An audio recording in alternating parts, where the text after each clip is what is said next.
kalau udah makin lama makin tua. Yang salah siapanya teman-teman sekalian? Bukan lantainya, bukan kamar mandinya, bukan pembantunya, apalagi menantunya. Bukan. Yang salah itu adalah ketika tulangnya lemah karena ototnya hilang. Dan selain itu orang tua, nah yang paling sering yaitu adalah apa? Makin tua, makin pikun. Nah teman-teman, sebagai penutup saya mau menjelaskan. Otak dan otot memiliki prinsip yang sama. If we don't use it, we lose it. Kalau kita tidak gunakan, maka kita akan kehilangan. Otak dan otot hidup dari makanan yang sama.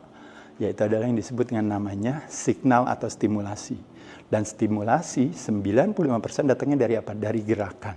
Dan setiap gerakan tidak diciptakan sama. Salah satu aktivitas gerakan yang menstimulasi otak untuk mendapatkan signal makanan terbesar adalah ketika apa? Ketika kita latihan beban, teman-teman sekalian.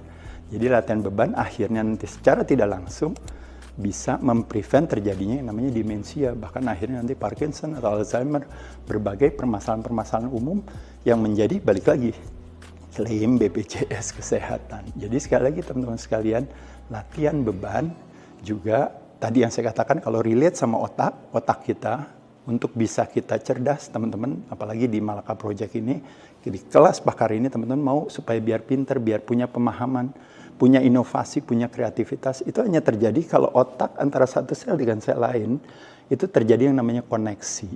Koneksi antara satu sel dengan sel lain itu disebut namanya sinapsis. Nah, modalitas daripada pembentukan sinapsis yang satu sel dengan sel lain itu bisa 5.000 ke 10.000 sel lain, jumlah otak kita miliaran jumlahnya. Itu makanannya ada 2 hormon teman-teman sekalian, yaitu adalah satu yang disebut yang namanya secara natural alami ya, yang disebut yang namanya human growth hormone.